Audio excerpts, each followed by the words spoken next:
Man on the water mission. Prashant Bamb अजून चौथ्या टर्मला ऐतिहासिक मतदारसंघ बनू शकतो. हा 15 वर्षाचा आमदार. हा अभ्यास एवढा झाला केव्हा? ते शिक्षण पार बर्बाद करून टाकायचं. त्यावेळेस दिग्गज लोक मराठवाड्यात राजकारणात होते, कारण की त्यांच्या पायाखालची वाळू घसरली. त्यांनी ह्या प्रश्नाला हात नाही लावला आणि तुम्ही लावला. ते 17 वर्षापासून आमदार आहे. तुमचं एक आमदार म्हणून काय विजन आहे की कोणती कामं आपली महत्वाची आहेत? त्याच्यावर मी आवाज उचलला. शिक्षकांबद्दल तुम्ही खूप कठोर भूमिका घेतली. मी हेरून मुद्दाम केलेलं आहे. प्रशांत बंबपेक्षा दुसरा चांगला आमदार काम करू शकतो. 17 वर्षाचे आमदार काहीच हिशेब देत नाहीये. इतकी कामाचे हिशेब देऊ लागला. प्रत्येक गावात माझं पुस्तक पोहोचलेलं आहे. नमस्कार. आज आपल्यासोबत आहेत गंगापूर खुलताबाद विधानसभा मतदारसंघाचे भारतीय जनता पार्टीचे उमेदवार आणि विद्यमान आमदार श्रीयुत प्रशांतजी बंब. आज आपण त्यांच्याशी त्यांच्या मतदारसंघाबद्दल, त्यांच्या प्रचाराबद्दल आणि एकूणच त्यांच्या रणनीतीबद्दल बोलणार आहोत. प्रशांतजी नमस्कार. आपलं या पॉडकास्टमध्ये खूप मनपूर्वक स्वागत आहे. सगळ्यात पहिले सांगा की काय म्हणतोय प्रचार तुमचा? प्रचार व्यवस्था एकदम चांगला चालू आहे. आणि खरं तर तसं बघितलं ना तर माझं 5ही वर्ष कामाच्या माध्यमातून प्रचार हा असा चालूच असतो. म्हणजे सातत्याने माझ्या गावागावामध्ये मोठ्या संख्येने मित्र आहेत आणि प्रत्येक 3 महिन्याला, 4 महिन्याला, 6 महिन्याला प्रत्येक गावात आपलं काही ना काही विकासाची कामं चालू असतात. प्रत्यक्ष गावात नसतील तर आसपास असतात. आणि म्हणून प्रचारामध्ये असं मला वेगळं काही सांगण्याची गरज नाही. आणि प्रचाराची मुख्य धुरा जर म्हटली माझी तर मी एकमेव विकासावरच असतं. आणि आमदार असेल किंवा कोणीही लोकप्रतिनिधी असो त्यांनी विकासाच्या बाबतीतच प्रचार केला पाहिजे, म्हणून मी त्यावर कायम ठेवतो. आणि बऱ्याच लोकांना माहिती पण आहे. आता बऱ्याच वर्षांपासून आम्ही ऐकतोय, तुमच्या मतदारसंघाला तर नक्कीच माहिती आहे, पण हे संभाजीनगर जिल्ह्याला पण माहिती आहे, इवन मी म्हणेल मराठवाड्याला पण काही प्रमाणात माहिती आहे की man on the water mission हे तुमचं ब्रीद असल्यासारखं आहे किंवा ही तुमची आयडेंटिटी आहे. हा अभ्यास एवढा झाला केव्हा? खरं म्हणजे माझी राजकारणामध्ये येण्याची जी मी आलो राजकारणात, खरं म्हणजे माझे काही वडील किंवा आजोबा किंवा आमचं काही घराणं राजकारणातलं नाही आहे. राजकारणात येण्याचं एकमेव कारण जर तुम्ही मला विचारलं ना, खास मी BCom MBA केलेला मुलगा आहे युनिव्हर्सिटीमध्ये, तर मी बघत होतो की प्रत्येक देश हा आपापल्या लेवलवर ज्याचा प्रधान आहे, म्हणजे आपला कृषीप्रधान देश आहे, त्याच्यावर प्रत्येक शेताच्या बांधावर पाणी पाहिजे, हे काही वेगळं सांगायची गरज नाही. आणि मी बघत होतो की पाणी वेस्ट जातं आहे, समुद्राला जातं आहे. आणि आपल्या जवळ पाणी असून शेतकऱ्यांच्या बांधापर्यंत 75 वर्ष झाले पाणी नाही आहे. आणि मी बघतो की राजकारण वेगळ्याच स्टाईलने चालू आहे. कोणी म्हणतं गावातली गल्लीने झाली, नालीने झाली. आमदार महोदय पण आपल्या नुसते कार्यक्रमाला हजर लावून, लग्न लावून आणि मतदान मागतायत. काय विचित्र प्रकार आहे. नुसतं असा विचार करायचो. पण असं काही हे झालं की 2000 साली मी ग्रामपंचायत, मला माझ्या मित्रांच्या करवी लढावी लागली. त्याच विचार केला यार आपणही आमदार बनू आणि त्यावेळेला पाण्यावर आपण खास काम करू. ग्रामपंचायत लढवली त्यावेळेस MBA झाला होतात? हो. मग MBA झालेला एक विद्यार्थी किंवा ज्यांनी master of in business administration केलं आहे, तो ग्रामपंचायत लढवतो हे थोडं विचित्र नव्हतं? नाही, विचित्रपेक्षा काय आहे की खरं जर बघितलं ना तर मला एक वेगळी की बा आपण पण धीरूभाई अंबानी का बनू नये, आपण पण का बरं पैशावाले बनू नये. माझे पप्पा डॉक्टर, MIDCमध्ये मला मोठी फॅक्टरी, असे हे करू ते करू, विमान घेऊ, हेलिकॉप्टर घेऊ वगैरे. पण मी जे बघितलं खरं म्हणजे जे संस्कार होते माझ्या आजीचे, आई वडिलांचे, की आपलं तर आपण जगतोच आहे, दुसऱ्याकरता जे होईल शक्य ते करावं, ती गोष्ट मला झाली होती, म्हणजे बोचली होती. आणि माझे मित्र कंपनी पण मला मागे लागले होते. आणि मलाही हे वाटायचं यार इथं आपली गरज आहे, काय माहिती ते आतल्यातच मला वाटायचं. आणि मग मी 2000 साली ग्रामपंचायत सदस्य, सरपंच, 2002ला मी जिल्हा परिषद सदस्य, बांधकाम अर्थ खात्याचं सभापती 2007पर्यंत. आणि 2009ला मी अचानक ठरवलं, खरं म्हणजे आम्ही युतीमध्ये होतो तर शिवसेनेला सीट सुटलं होतं आणि आम्ही त्यांना 2दा माने साहेबाला निवडून दिलं होतं.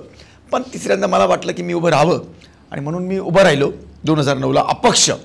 आणि 23,000च्या प्लस निवडून पण आलो मी.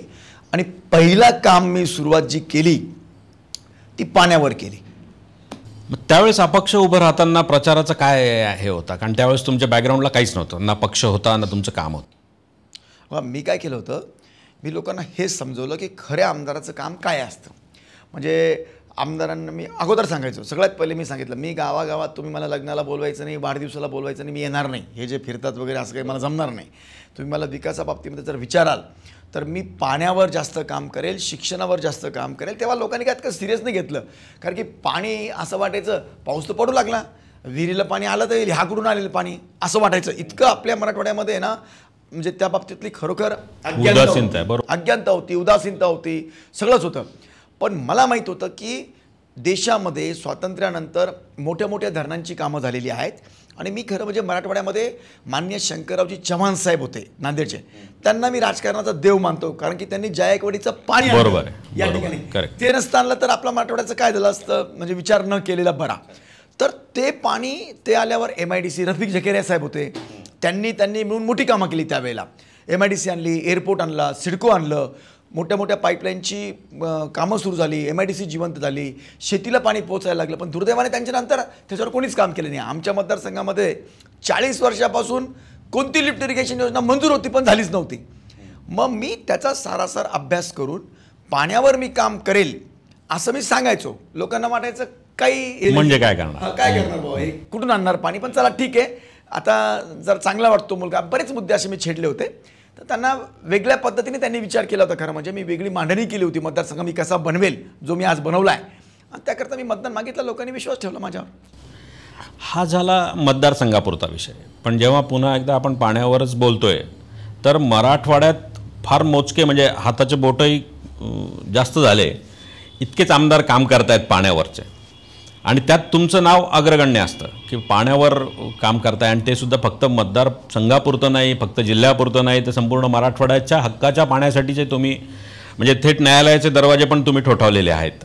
तर हा कॉन्फिडन्स कुठून आला? कारण की आपण जेव्हा राजकारणात आलात किंवा हा विषय तुम्ही ऐरणीवर आणला, समोर आणला, त्यावेळेस दिग्गज लोक मराठवाड्यात राजकारणात होते, त्यांनी ह्या प्रश्नाला हात नाही लावला आणि तुम्ही लावलात.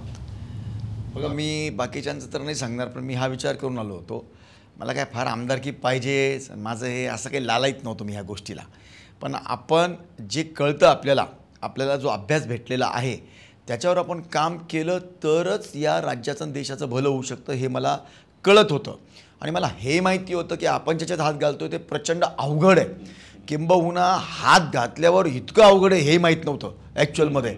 म्हणजे पश्चिम महाराष्ट्रातले नेते माझ्या अंगावर काय आले, म्हणजे त्यांनी पाण्यात डुबक्या घालून हो आणि इतक्या याच्यामध्ये म्हणजे खरं जर विचारलं ना तुम्ही, खरोखर अज्ञानता आहे. आणि मी खरं सांगू का, दोषी जनता पण आहे.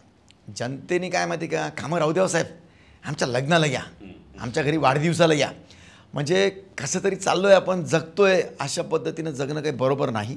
आणि नैसर्गिक साधन संपदा ज्या असतात आपल्या राज्याच्या देशाच्या, त्याच्यावर तर देश चालतो. न चालला तर विदेशातून आपल्याला कर्ज घ्यायला लागतं आणि हळूहळू देश डुबतो. तर त्याच्यावरच मी काम करेल. तुम्ही जे मला विचारलं, मी आमदारकी राहील नाही तर नाही राहील, पण मी योग्यच काम करेल. हेच काम योग्य आहे, देर सवेर लोकाला पटेल.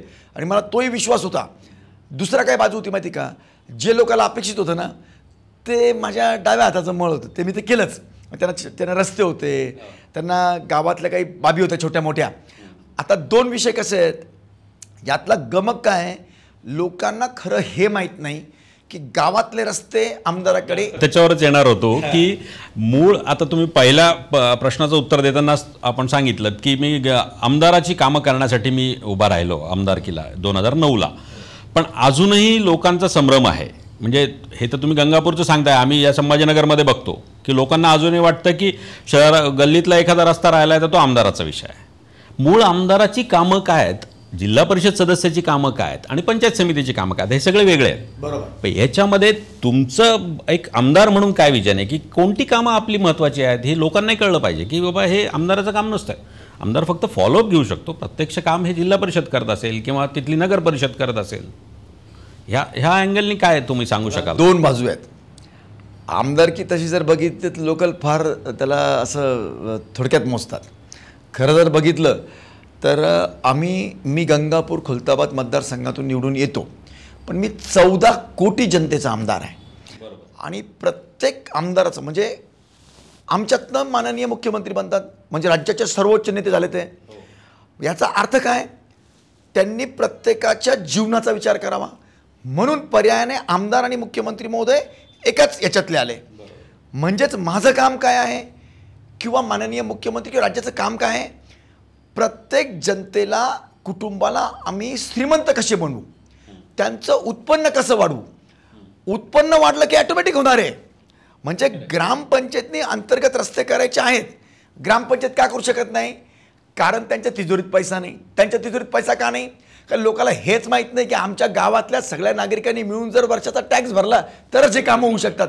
त्यांना असं वाटतं राज्याचं आणि केंद्राचंच काम आहे ग्रामपंचायतला पैसा देणं, आणि तो पैसा जो ग्रामपंचायतचा येतो त्यांच्या तिजोरीत त्याच्या प्रमाणात केंद्र आणि राज्य पण पैसे देतं. म्हणजे एका गावातला टॅक्स समजा 50 लाख रुपये जमा झाला एका वर्षाचा, तर 2 कोटी 3 कोटी राज्य आणि केंद्र सरकार देतं. म्हणजे आत्तापर्यंत सगळ्या गावातले विकास संपले असते. पण टॅक्स का भरू शकत नाही लोक? कारण त्यांचं उत्पन्न बरोबर नाही आहे. एका कुटुंबाचं जर 5 लाख रुपये उत्पन्न असलं तो कुटुंब आरामात जाऊन 20,000 रुपये भरेल. म्हणजेच काय, तुम्ही जर श्रीमंत झाला, तुमचे उत्पन्न उपजीविकेचे साधन जर वाढले तर डेव्हलपमेंट ऑटो सिस्टम ही चालू असते. म्हणून आपल्याला काम काय करावं लागेल, त्यांना श्रीमंत बनवावे लागेल. आता श्रीमंत बोलायला सोपा शब्द आहे, पण त्याला प्रचंड म्हणजे असं जादूची छडी नाही आहे. त्याला सातत्याने कित्येक दशकं काम करायला लागतं.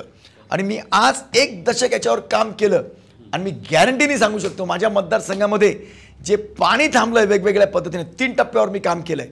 वर्षाला लागणारं पाणी, 3-4 वर्षाला लागणारं पाणी आणि आता भविष्यात वर्षानुवर्ष लागणारं पाणी, ह्याच्यावर आपण काम केल्यामुळे ठीक आहे ना, लोकांना कळत नाही तर काही त्यांना आपण सोडून थोडी देऊ शकतो. त्याच्यावर उलट आपले जास्त जबाबदारी वाढली आहे. त्यांना ते समजून पण सांगितलं पाहिजे. लोक बोलतील, तुम्ही कुणालाही विचारा. आत्ताच मी एक ठिकाणी ऐकलं, काहीतरी चालू होतं, पेड टाईप होतं ते, आणि सांगत होते आमदारांनी त्याच्या गावामधले बाजाराचं हे नाही, त्याच्या गावातला रस्ता बघा. आता माझ्या गावामध्ये 15 वर्षात, माझं गावच सोडा, मतदारसंघामध्ये 15 वर्षात जितकी कामं झाली राज्यात नंबर 1चा इतका निधी मी आणला. दुसरं जर तुम्ही विचारलं की मग ग्रामपंचायतीमध्ये तुम्ही निधी कसं काय दिला, तर काही असे निधी असतात की आम्ही तात्पुरते देऊ शकतो. तात्पुरते देऊ शकत असूनही सगळ्यात जास्त गावागावातले सभागृह, सिमेंट कॉन्क्रीटचे रस्ते, पेवर ब्लॉक हे मी माझ्या मतदारसंघात सगळं जास्तीत जास्त देण्यामध्ये सक्सेस झालो. दावा हा नाही माझा की सगळे संपले, पण मी ते देऊ शकलो.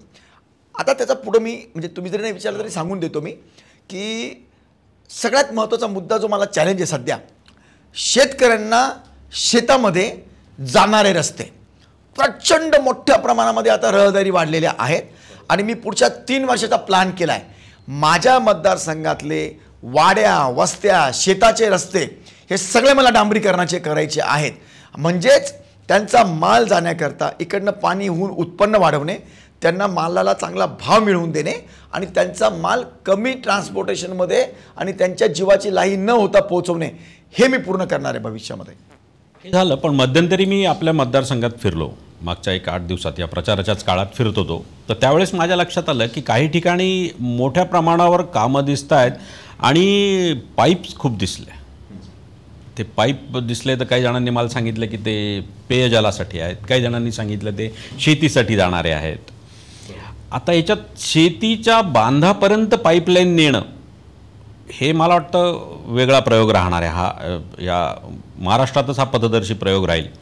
आणि मध्यंतरीच्या काळामध्ये एक बातमी वाचण्यात आली होती की बजाज कंपनीने काय आपल्याला CSR दिलेला होता या संतीसाठी. ते काय नेमकं ते काय विषय? हो, मी जे आत्ता बोललो ना की 3 मुद्द्यावर काम आहे म्हणून, तर मी एका वर्षाकरता पाणी म्हणजे सगळे नदीचे नाल्यांचे खोलीकरण करून घेतलं आहे. म्हणजे जे जे पाणी वरचं पडतं त्याला रुजवून घ्यायचं, पाण्याचं टेबल वाढवायचं. नंबर 2 काय झालं आहे की माझ्या मतदारसंघामध्ये MIDC आहे. राज्यातला माझा मोठ्या मतदारसंघात गिनती होते इतका माझा मोठा मतदारसंघ आहे.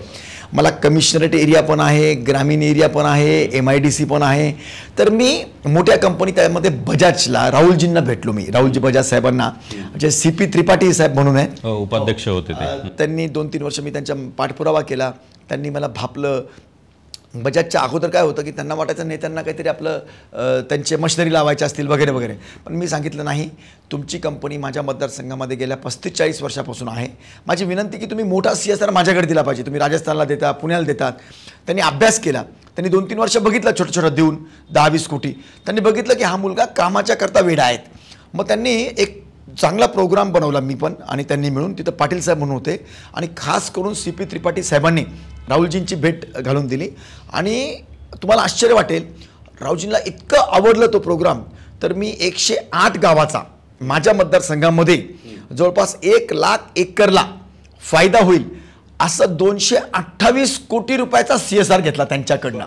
म्हणजे राज्यामध्ये मला वाटतं महाराष्ट्रात हा सगळ्यात मोठा CSR देशातला एका कंपनीने एका मतदारसंघामध्ये कमी गावाला त्यांना पुनरुज्जीवित करून खरोखर दुष्काळी एरियामध्ये काम करण्याचा बजाजने आखलेला आणि मी आणलेला हा CSR देशातला पहिला CSR होता. इतक्या मोठ्या प्रमाणात माननीय देवेंद्रजी फडणवीस साहेबांनी त्याच्यामध्ये मदत केली आणि मग ते राहुलजी, मधुरजी, CP त्रिपाठी साहेब यांच्या हाताने त्याचं उद्घाटनही आम्ही सर्वांनी केलं.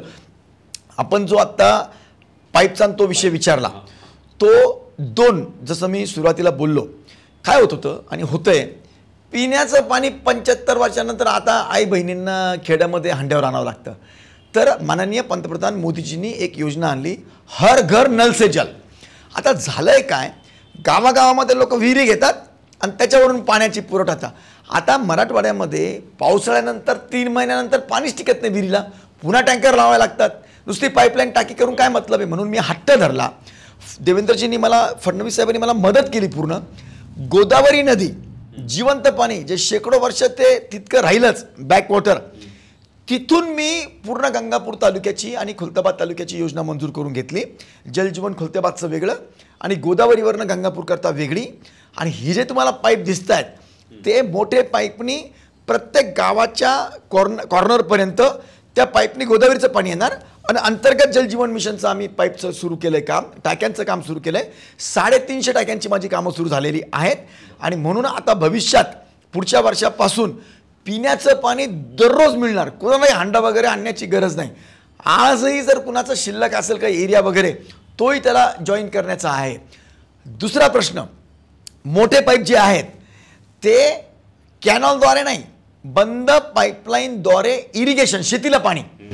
मी जर सांगितलं साहेब तुम्हाला आश्चर्य वाटेल की सगळे म्हणत होते शक्यच नाही, असं कुठं होऊ शकतं का, 40 आता अगोदर सगळे बंद पडलं, आता काही सोपं आहे का इतकं.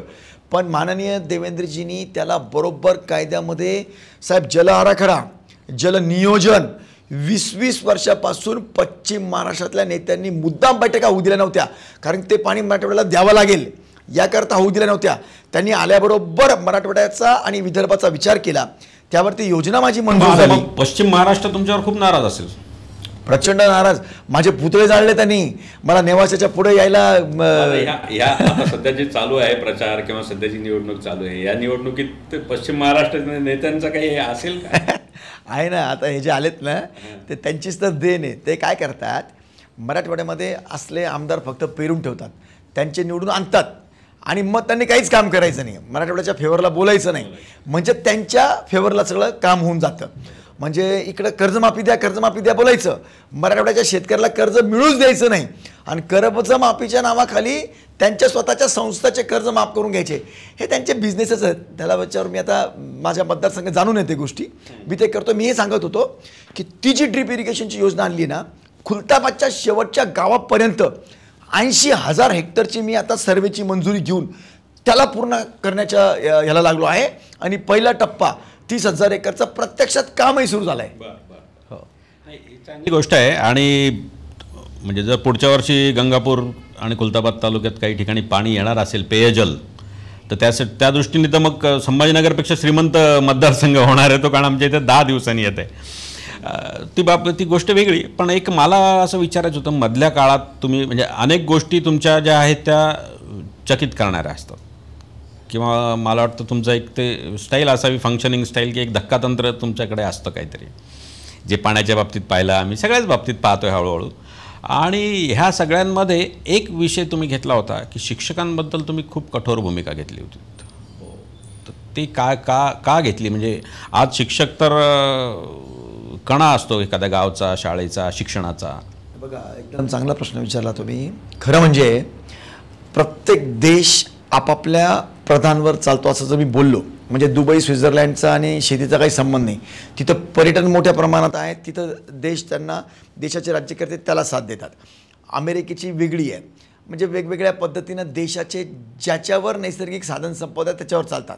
पण युनॅनिमसली संपूर्ण जगामध्ये शिक्षण हा एक अशी गोष्ट आहे की ज्याचं शिक्षण व्यवस्थित आहे, बेसिक एज्युकेशन, तो कधीही तो त्याला जीवनाचं काहीच बघायची गरज नाही, तो 3 पिढ्याला सांभाळू शकतो. इतक्या शिक्षणामध्ये ताकद आहे. आणि दुर्दैव असं आहे, आणि खास करून माझ्या महाराष्ट्राचं दुर्दैव असं आहे की शिक्षणाची हेतुपुरस्कर वाताहत लावली आहे. म्हणजे तुम्हाला आश्चर्य वाटेल, चीड येते खरं म्हणजे, की मी राज्यात आमदार आहे, मी जिल्हा परिषदच्या शाळा बळकट कराव्या कारण मी शिक्षकांना 80,000 ते 1.5 लाख रुपये पगार देऊ लागलो. बरोबर आहे, राज्याच्या तिजोरीतनं पैसा मोठ्या प्रमाणात देऊ लागलो. आणि त्या शिक्षकांची मुलं कुठे शिकू लागली? प्रायव्हेट शाळेत, जिथं 15,000 पण पगार नाही आहे. म्हणजे मला नोकरी घ्यायची, गलेला टप पगार घ्यायचा. आणि का तर ह्या शिक्षकांच्या पण आणि काही नेत्यांच्या जबरदस्त संस्था आहेत. म्हणजे माझ्या शिक्षणाच्या गव्हर्नमेंटच्या संस्था बळकट करण्यापेक्षा, जिल्हा परिषद शाळा बळकट करण्यापेक्षा त्याला पार नस्तनाबूत करायचं, स्वतःच्या संस्था बळकट कराव्या. कारण फीस भेटते, डोनेशन भेटतं. आणि अरे बाबा, हे फक्त श्रीमंत लोक मोजके 6-7% देऊ शकतात. 40% जो बिचारा मजूर आहे, शेतमजूर आहे, शेतकरी आहे, झाडूवाला आहे, त्याची जिम्मेदारी आम्ही सरकारने घेतली आहे की तुला चांगलं शिक्षण देऊ आम्ही मोफत. आणि मोफत शिक्षण तिथं देतो, ते शिक्षण पार बर्बाद करून टाकायचं. हे जे काही लोकांनी हेरून मुद्दाम केलेलं आहे त्याच्यावर मी आवाज उचलला. आणि मी आवाज उचलल्याबरोबर अपेक्षितच होतं, 40,000 शिक्षकांनी माझ्या विरोधामध्ये संभाजीनगरला मोर्चा काढला. आम्ही बमला आमदार होऊ देणार नाही, येऊ नाही, त्यू नाही. कारण की त्यांच्या पायाखालची वाळू घसरली. कारण मी काय मुद्दा सांगितला, तुम्ही शिक्षकांच्या विरोधात आहात का? शिक्षणाच्या नाही, शिक्षकांच्या 80% शिक्षकांच्या. 20% शिक्षक आजही चांगले आहेत. पण बघा, कायदेशीररित्या शिक्षकांनी फक्त शिक्षण द्यायचं आहे आणि मुख्यालयी मुक्कामी राहून द्यायचं आहे. बघा, हा महत्त्वाचा मुद्दा. हो, मुख्यालय मी नाही बोलत आहे, कायदा आहे. आणि शिक्षकांनी शिक्षण देताना असं नाही की ते डॉक्टर, इंजिनियर प्रत्येक मुलातलं हेरून द्यायचं आहे म्हणून त्यांना मुख्यालय पण राहायचं आहे. शिक्षक लोकांना आज प्लॉटिंग, LICचे एजंट, SBIचे एजंट, त्याच्यानंतर सावकार्या, म्हणजे काही शिक्षकांच्या बोलू नये. आणि काहीच नाही तर राजकारण. नाही, राजकारण तर त्यांचं पिंडच बनलं आहे. पण ते ठीक आहे, त्यांना लोक पूर्ण उरतील. पण काही लोकांना काही वाटलं पाहिजे की अत्याचार करू लागले शिक्षक लोक. कित्येक स्वतःच्या नातेवाईकाच्या नावाने कित्येक बिअरबार उडू लागले. ह्याच्यावर जर मी आवाज उचलला नाही, आणि मी आज इतकं खुलेआम का बोलतोय, 7-8 वर्षापासून मी त्यांना अंधारात समजून सांगतोय तुम्ही बंद करा. आमसभेत सांगतोय, रेकॉर्डवर, विधानसभेत बोलतोय. पण ते असे माजल्यागत करतात ना, म्हणून मला त्याचा राग आहे. कारण माझ्या पिढ्या जर बर्बाद होत असतील राज्याच्या, आणि मी 14 कोटी जनतेचं लक्ष नाही ठेवू तर काय करू. आणि म्हणून शिक्षणावर नाही शिक्षकांवर बोलतोय मी. कायदा आहे. कायदा काय आहे? जर 5वीच्या मुलाला 30पर्यंतचे पाढे येत नसतील, 7वीच्या मुलाला त्याचा अभ्यासक्रम येत नसेल, तर शिक्षकाचा पगार बंद करावा लागतो. ते काय म्हणतात, आम्हाला शिक्षण सोडून बरीच कामं आहे. अरे कायदा काय सांगतो, तुम्ही शिक्षण सोडून ती कामं केली नाही तरी चालतं, त्यांना काही कंपल्सरी नाही आहे. पण ते गावातच राहत नाही तर कामं करतील कुठून?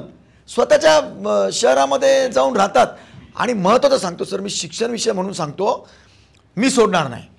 आमच्या पिढ्या जर चांगल्या बनवायच्या असतील, ज्यांचं बेसिक एज्युकेशन चांगलं आहे, आणि आजचं जर गणित मांडलं तर पदवीधर मुलाला 1.5 लाख रुपये महिन्याची इन्कम कुठूनही मिळू शकते. मी नोकरी म्हणत नाही, इतकं आपल्याकडे काम आहे देशात.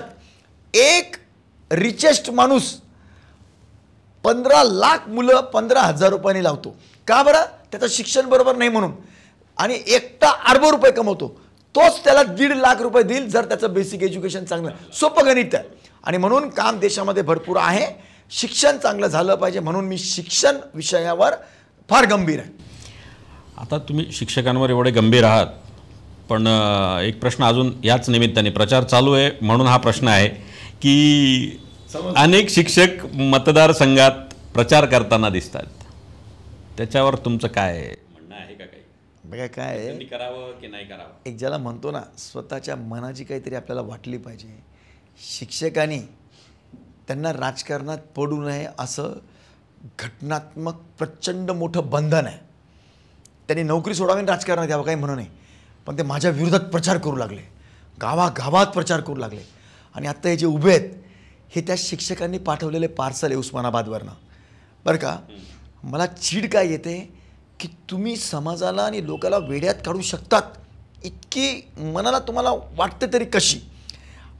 निवडणूक राहिली बाजूला, परंतु आम्हाला पिढ्या बरबाद करायच्या आणि मला एकट्याला अर्भपती व्हायचं ह्या विचाराने येऊन, आणि विशेष ज्या गोष्टीकरता तुम्हाला आमदार बनवलं, शिक्षण स्ट्रॉंग करा, पूर्ण डबकायलेले मुद्दाम शिक्षक म्हणजे ज्याला म्हणतो ना आपण, ज्याला आपण पहारेकरी ठेवलं तोच ह्याचा म्हणजे तोच मारेकरी ठरलाय असं झालंय. शिक्षण क्षेत्रामध्ये क्रांती करायच्या ऐवजी शिक्षकांची क्रांती करून शिक्षणाची ससे उलपट करायची. आणि विशेष म्हणजे आपण कोणत्या भाषेमध्ये 17 वर्ष झाली हे आमदार आहेत. स्वतः मी 15 वर्षापासून आमदार आहेत, हे 17 वर्षापासून आमदार आहे. लोकही त्यांना हिशेब नाही विचारू लागले, कारण की त्यांना माहीतच नाही असे पण एक आमदार होते म्हणून.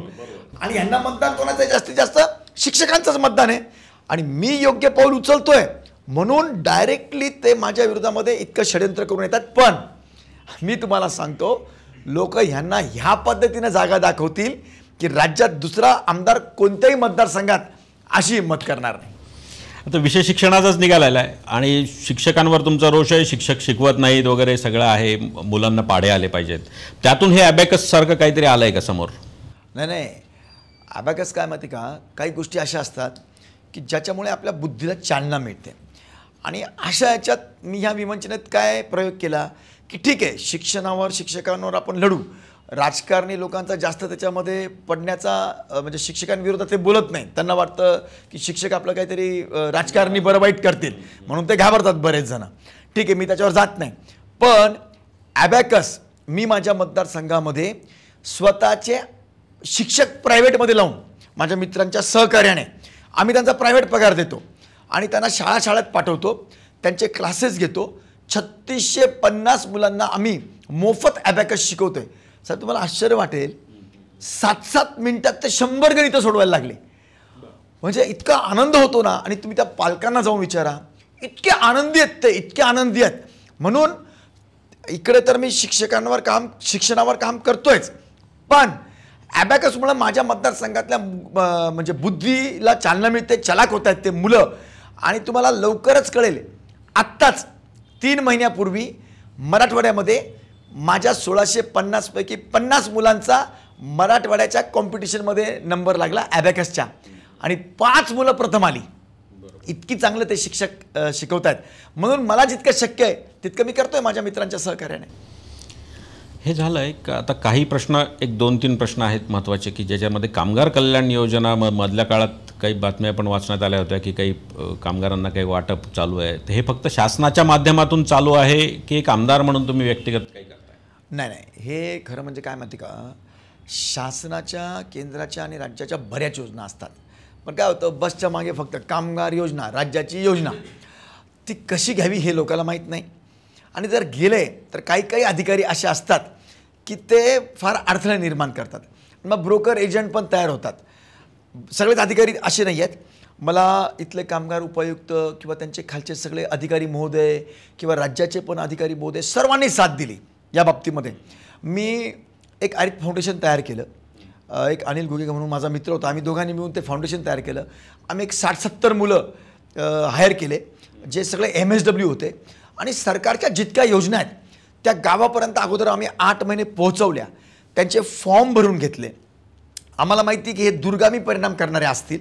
आम्ही 3 वर्ष सतत काम केलं आणि तुम्हाला आश्चर्य वाटेल, कामगार योजना आज 21,000 कामगारांना आम्ही न्याय देऊ शकलो. संजय गांधीच्या 7,000 नवीन फाईल करू शकलो. हजारो लोकांना रॅशन देऊ शकलो. अजून मला भविष्यामध्ये बऱ्याच जणांना रॅशन द्यायचं आहे. पुढच्या 6 महिन्यात प्रत्येकाला ज्याला गरज आहे, जो त्याच्यामध्ये बसतो त्याला रॅशन द्यायचं आहे. कामगार कल्याण एकमेव अशी योजना आहे की कामगार कल्याण योजनेचं ज्याला कार्ड मिळालं आणि जो 90 दिवस वर्षातले कामगार म्हणून काम करतो त्यांच्या मुलांना शिष्यवृत्ती मिळते. मी शिष्यवृत्ती द्यायला सुरुवात केली कोट्यावधी लोकांना. त्यांच्या घरी लग्न आहे त्याला पैसे मिळत आहेत, त्यांच्या घरी कुणाचा मृत्यू झाला त्याला पैसे आहे, इन्शुरन्स आहे त्याचं. त्यांच्यामध्ये MSITCचे 1000 विद्यार्थ्यांना मी शिक्षण देऊ लागलो आत्ता. आणि म्हणून या योजना आम्ही गावागावापर्यंत नेऊन राबवून घेतल्या, त्यांच्याकडनं फॉर्म भरून घेतले, एकही रुपया कुणाकडनं घेतला नाही.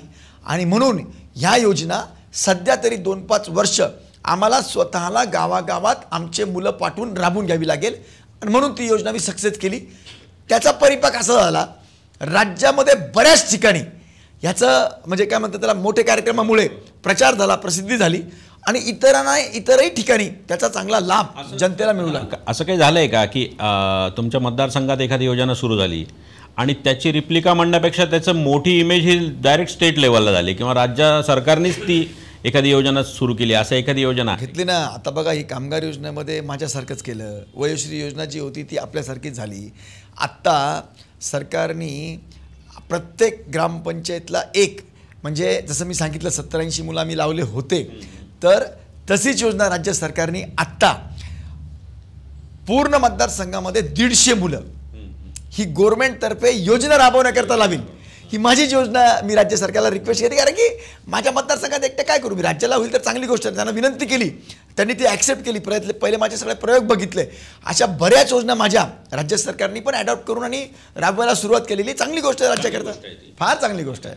प्रत्येक आमदारांच्या असतातच अशा चांगल्या म्हणजे एक मला लक्षात आलं की ह्या सगळ्या पूर्ण तुम्हाला तेच म्हटलं की मी पूर्ण जिल्ह्याभरात जेव्हा फिरतोय आज, तर त्यावेळेस मला काही मुलांची भेट झाली. सगळ्याच मतदारसंघातल्या विशेषतः तरुणांना मी भेटतोय, साधारणतः 30च्या आसपासच्या सगळ्या तरुणांना भेटतोय आणि त्यांचा कल जाणून घेतोय. आणि कलसुद्धा विकासाबद्दल त्यांचं काय दृष्टिकोन आहे, कारण की वर्षानुवर्ष ह्या जिल्ह्यांनी आणि मराठवाड्यांनीच भावनिक होत मतदान केलेलं आहे. विकासावर मतदान कधी करणार हा प्रश्न घेऊन मी पूर्ण मराठवाड्यात फिरतोय. तर त्यावेळेस मला काही मुलं आपल्या मतदारसंघात पण भेटली, तर त्यांनी एक गाईचं काहीतरी सांगितलं मला की काहीतरी गाय वाटप केली आणि त्या मुलाकडे आज मला वाटतं 2 गायी त्याला मिळाल्या होत्या आणि आज 7-8 गायी आहेत आणि तो आज दुधाचा व्यवसाय करतोय. हे काय गाई वाटप काय होतं ते, म्हणजे शासनाचं होतं? सगळी एक दुसऱ्याची लिंक आहे माझी. पाणी आणलं, जेमतेम पाणी अगोदर आलं, त्याच्यावर आपलं शेत भिजलं. नंतर आपण जलयुक्तमध्ये मोठं काम केलं, CSRमध्ये केलं, पाणी राहून चारा व्यवस्थित झाला. चारा व्यवस्थित झाला तर आपण नुसतीच नोकरदारी आणि रोजचा डबा घेऊन 500 रुपये कमावण्यापेक्षा स्वतः मालक झाले पाहिजे. तर मी 2-2 गाई दिल्या मुलांना. त्या दिल्यामुळे त्यांचं महिन्याचं 15-20 हजाराचं घरचं उत्पन्न सुरू झालं. 2-2 वर्षानंतर आणखी त्यांच्या गाई वाढल्या, त्या आता मालक बनलेत बरेच, आणि त्याच्यावरून त्यांना आता चालना मिळते. असे अनेक उद्योगधंदे जे आहेत आपल्या शेतीला पूरक, ज्याला आम्ही व्हॅल्यू ॲडेड चेन म्हणतो. माननीय मुख्यमंत्री महोदय जेव्हा देवेंद्रजी फडणवीस होते तेव्हा त्यांनी व्हॅल्यू ॲडेड चेनमध्ये मोठ्या प्रमाणामध्ये काम केलं. जसं टोमॅटो आहे, आज 80 रुपये किलो झाला की सगळे टोमॅटो लावतात आणि लगेच 5 रुपये होऊन जातं, सडा टाकावा लागतो, सडा फेकावा लागतो.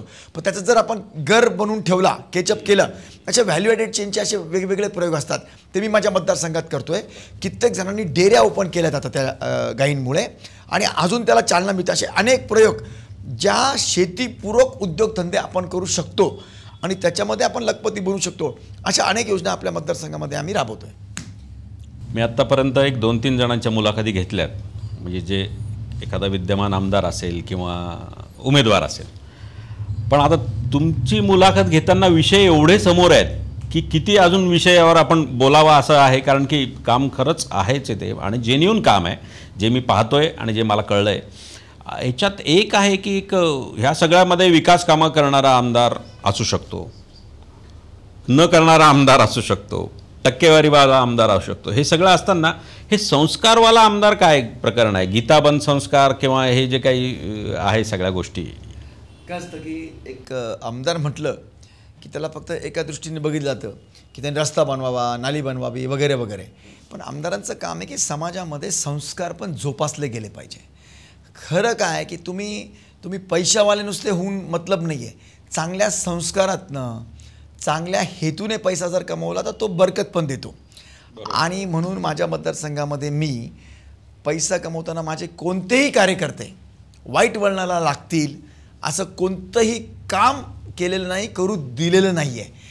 पहिल्या दिवशी मला जो कार्यकर्ता, माझे कार्यमित्र, मी त्या कार्यकर्ताही बोलणार नाही, कार्यमित्र मला जुडले, त्यांना मला सोडावं वाटत नाही, मलाही त्यांना सोडावं वाटत नाही. आणि म्हणून असं करत करत आमच्या मित्रांनी काही आयडियाज दिल्या. तर आमच्या आजींची इच्छा होती की बेटा कधी ज्यांच्या त्यांच्या समाजाप्रमाणे, म्हणजे त्यांच्या धर्माप्रमाणे त्यांच्या यात्रा झालं तर बघ. तर आम्ही अष्टविनायक यात्रा, अजमेर यात्रा, बौद्धगया यात्रा गेल्या 4-5 वर्षापासून चालू आहेत. आमच्या सगळ्या हजारो भाविकांचे दर्शन झालेत. कंपनं तयार होतात, याच्यामुळे आशीर्वाद मिळतात, राज्याचं भलं होतं, कुणाची वाईट बुद्धी असेल ती नष्ट होते, त्यांचे दर्शन होतात तर ते वेगळे भावनिक होतात. आणि हे आम्ही बऱ्याच वर्षापासून चालू केलेलं आहे. इतकंच नाही तर आमचे मुलांचे प्रशिक्षण, म्हणजे शिवप्रेमी मुलींना तलवारबाजी असेल, त्यातनं त्यांना संरक्षणाचे धडे आम्ही दिले. शेकडो मुली तिथं आमच्या पारंगत झाल्या गीताबनमध्येच. त्यानंतर पोलीस भरती असेल तर मोफत प्रशिक्षण देऊन, तुम्हाला आश्चर्य वाटेल, 800 मुलं माझे पोलीस भरती आणि वेगवेगळ्या नोकरीला लागलेत. अभ्यासिका मी 150 गावांमध्ये वेगवेगळ्या अभ्यासिका दिल्यात. म्हणून संस्कार हा तर असलाच पाहिजे राज्यामध्ये. आणि म्हणून बघा, कामाची तर बरीच मोठी जंत्री आहे, पण पैसे किती पण मिळो लोकाला, पण संस्कार नसले तर काय कामाचे. म्हणून संस्कारावरही माझ्या मित्रांच्या करवी आम्ही त्याच्यावर काम करतो. आणि दैव आशीर्वादानेच संस्कार चांगले जोपासल्यामुळे माझा मतदारसंघ आज खरोखर एव्हरग्रीन बनतोय हळूहळू. आपण शेवटच्या 1-2 प्रश्नांकडे येऊयात. त्यातला एक सगळ्यात महत्त्वाचा आणि माझ्याही जवळचा प्रश्न आहे की आपला संभाजीनगर जिल्हा हा टुरिझम कॅपिटल म्हणून घोषित झालेला आहे आणि त्यातही गंगापूर खुलताबादमध्ये पर्यटनाची खूप मोठी संधी आहे. त्यासाठी आपण पर्यटन प्राधिकरणाचाही प्रकल्प हाती घेतला आहे. त्याची आता काय परिस्थिती आहे? बघा, माझ्याकडे खुलताबाद तालुका आहे, त्याच्यामध्ये पर्यटनाला खरोखर प्रचंड वाव आहे. म्हणजे जगामधली आपली ओळख भारताची वेरूळच्या अजिंठ्याच्या लेण्या आहेत. तर वेरूळच्या लेण्या माझ्या मतदारसंघामध्ये आहे, म्हैसमाळ आहे, खुलताबाद आहे, ज्याला आपण जन्नत म्हणतो, स्वर्ग म्हणतो, असा खुलताबाद माझ्या मतदारसंघामध्ये आहे. सुलीभंजन आहे, कुंड, दत्तांचं कुंड असलेलं आहे, सूर्यकुंड त्या ठिकाणी आहे. आणि म्हणून बराच वाव आहे. म्हणून एक सर्किट मला देवेंद्रजींनी मंजूर करून दिलं, फडणवीस साहेबांनी, ज्याच्यामध्ये पहिल्या टप्प्याला 600 कोटी रुपये दिलेत. प्रचंड मोठ्या प्रमाणामध्ये माझी कामी सुरू झाली आहेत. खरं जर विचारलं तर मला हे कबूल केलं पाहिजे. त्याच्यामध्ये थोडा उशीर झाला मला, म्हणजे इतका उशीर व्हायला नव्हतं पाहिजे. पण काय झालं आहे, घाट होता माझ्याकडचा मोठा आणि पाणी, याला वन खात्याची, केंद्राची परवानगी मिळायला मला बराच उशीर लागला. आणि केंद्राचं त्याच्यामध्ये काय असतं, आर्किओलॉजी वगैरे ह्या सगळ्या गोष्टी अधिकारी लेवलवर त्या बघतात. मग कोणी हायकोर्टला गेलं होतं, हायकोर्टामध्ये मला 2-3 वर्ष 5 वर्ष त्याच्यामध्ये लढावं लागलं. पण आता सगळं क्लिअर झालं आहे. आता घाटाचं काम मी संपवलं आहे, घाट मोठा केला आहे. तिथे वरती बालाजी मंदिराच्या बाजूला म्हैसमाळला मी पाणी अडवलं आहे. म्हणजे तिन्हीकडनं डोंगर आहे, हो, गिरजा साठवण तलाव. म्हणजे त्याच्यामध्ये तिन्हीकडनं हे आहे, गिरजा साठवण तलाव हा अजून वेगळा आहे. बालाजी मंदिराकडे तिन्हीकडनं डोंगर आणि पाणी वाहून जे जात होतं त्याला एक मोठी भिंत आम्ही बांधून तिथं पाणी आता अडवलं आहे. आणि त्या पाण्यामुळे तिथे आता माझ्या रेसिडेन्शियल स्कूल होतील, मराठी मीडियम, इंग्लिश मीडियमचा, तिथं म्हणजे वास्तव्याला राहू शकतील मुलं मुली, अशा मी तिथं युनिव्हर्सिटीज काढणार आहेत पुढच्या 2-3 वर्षामध्ये. पर्यटन मोठ्या प्रमाणामध्ये माझं ड्रॉइंग आणि ते सगळं झालेलं आहे. खुलताबादमध्ये आत्ता मी, म्हणजे खुलताबादले उर्स होतात चांगले मुस्लिम समाजाचे, आमच्या पूज्य भद्राजी मारुतींचं तिथं देवस्थान आहे खुलताबादला, म्हैसमाळला मातेचं मंदिर आहे, सुलीभंजन आहे. पर्यटन प्रचंड मोठ्या प्रमाणामध्ये आहे. म्हणजे महाबळेश्वर सारखं हाईटवर माझं ते आत्ता आहे. त्याला कधी चालना भेटली नव्हती, पाणी नव्हतं. आता पाणी आलं आहे, रस्त्यांची कामं सुरू झाली आहेत, ह्याच्या योजना मंजूर झाल्या आहेत. पुढच्या 3 वर्षामध्ये महाराष्ट्रातलं नावाजलेलं आणि मराठवाड्यातलं नंबर 1चं पर्यटन स्थळ माझ्या मतदारसंघामध्ये बनतं आहे. शेवटचा प्रश्न की चौथ्यांदा मतदारांना सामोरं जात आहे आणि तेही आजूबाजूच्या ह्या सगळ्या गोष्टी आहेत सध्या ज्या चालू आहेत वातावरणात. आपण पाहतोय कोण तुमच्या विरोधात आहे, कोण तुमच्या बरोबर आहे. आणि गेल्या 2.5 वर्षानंतर, 2.5 वर्षात जे काय घडलं, 2.5 वर्षापूर्वी महाराष्ट्राचं राजकारण जे एकदम चित्र बदललं, ते चित्र बदलल्यावर आताच्या ह्या निवडणुका खूपच क्रुशियल आहेत त्या अर्थाने.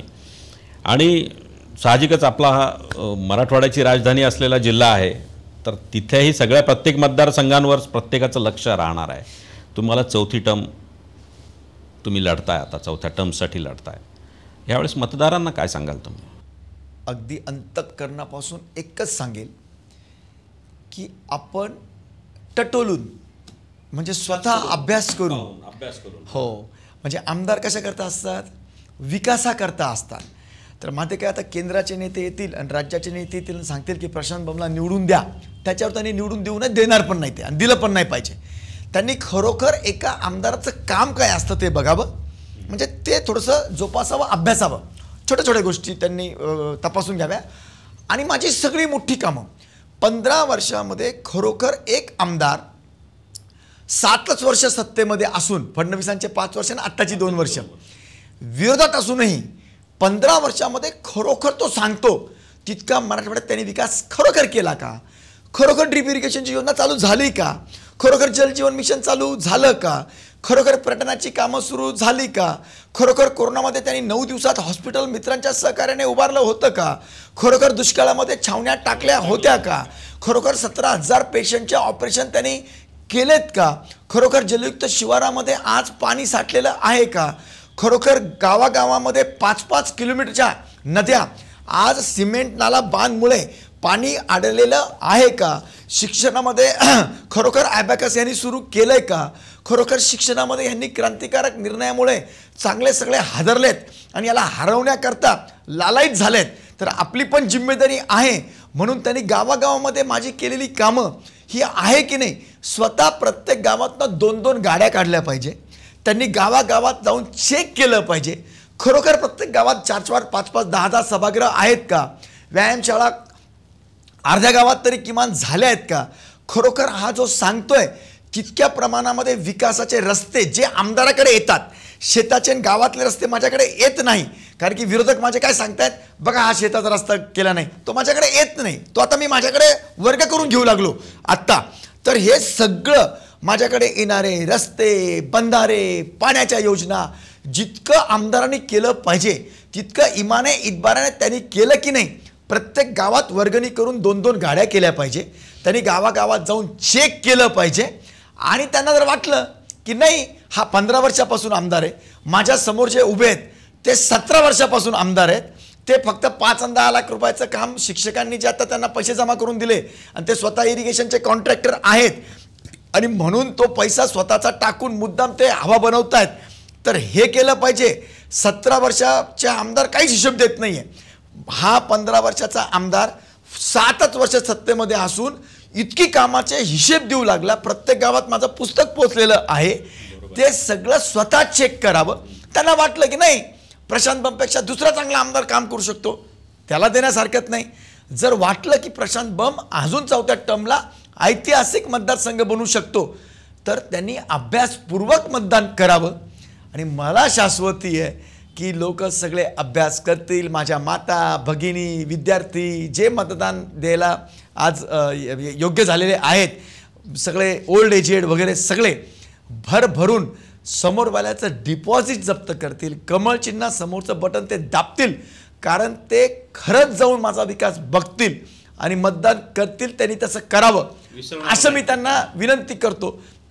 त्यांना मी एकच विनंती करेल, हे सगळं बघून त्यांनी मतदान केलं, मला माहिती ते कुठं जाणार नाही, उलट ते प्रचार करतील माझा.